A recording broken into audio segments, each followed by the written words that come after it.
নতুন pay scale অন্তর্বর্তী সরকার বাস্তবায়ন করবে না, এমনকি গ্যাজেটও প্রকাশ করা হবে না। পরবর্তী সরকার এসে এই বিষয়ে সিদ্ধান্ত নেবে বলে জানালেন জ্বালানি উপদেষ্টা।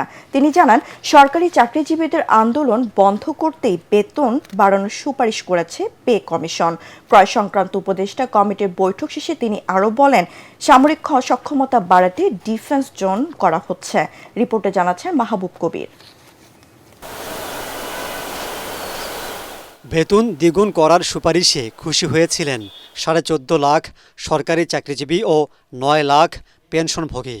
এখন শঙ্কা দেখা দিয়েছে এই সুপারিশ ফাইলবন্দি হয়ে পড়ে কিনা, কারণ অন্তর্বর্তী সরকার এটার বাস্তবায়ন করবে না, আবার গেজেটও দিবে না। তাহলে কেন এটা করা হলো তার কারণ জানালেন জ্বালানি উপদেষ্টা।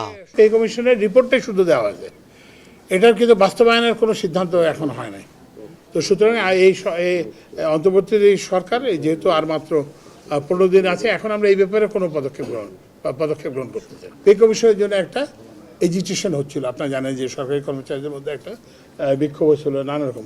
তো যাতে নতুন সরকার যাতে এসে এই ধরনের একটা অচলাবস্থার সম্মুখীন হয়, আমরা চাচ্ছি যে নতুন যে সরকার আসবে তাদের যাতে যাত্রাপথটা স্মুথ হয়, যেই আসুক না কেন।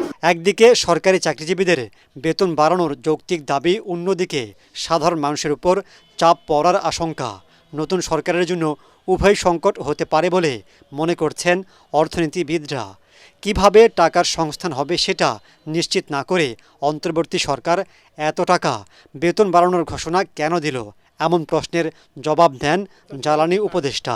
1 লাখ কোটি টাকা হোয়াটএভার যেটা আপনারা বলতেছেন, সেটা হচ্ছে যে সর্বোচ্চ ব্যয় যদি পে কমিশনের রিপোর্ট হুবহু বাস্তবায়ন করা হয়, এটা একটা প্রশ্ন।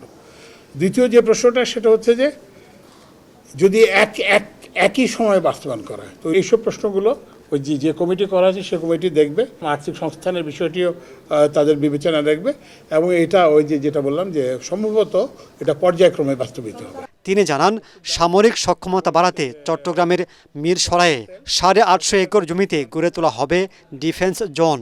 তৈরি করা হবে যুদ্ধ বিমান সহ সামরিক সরঞ্জাম। ডিফেন্স সরঞ্জাম আমরা তো প্রতিনিয়ত কিনতেছি। তো এখন এখানে কোনো পার্থক্য নেই, এখানে পার্থক্যটা হচ্ছে যে এখানে উৎপাদন হবে, এই জন্যই একটা জমি মাত্র বরাদ্দ করা হয়েছে। কি পাকিস্তান থেকে আসবে না কোন টার্কি থেকে আসবে না কোথা থেকে, না এরকম কোনো সুনির্দিষ্ট কোনো ইয়ে হয় না।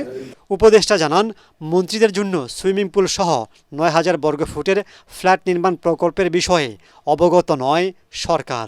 তো এরকম তো কোনো প্রস্তাব আমরা দেখি নাই। মাহবুব কবির, চপল, ATN বাংলা, ঢাকা।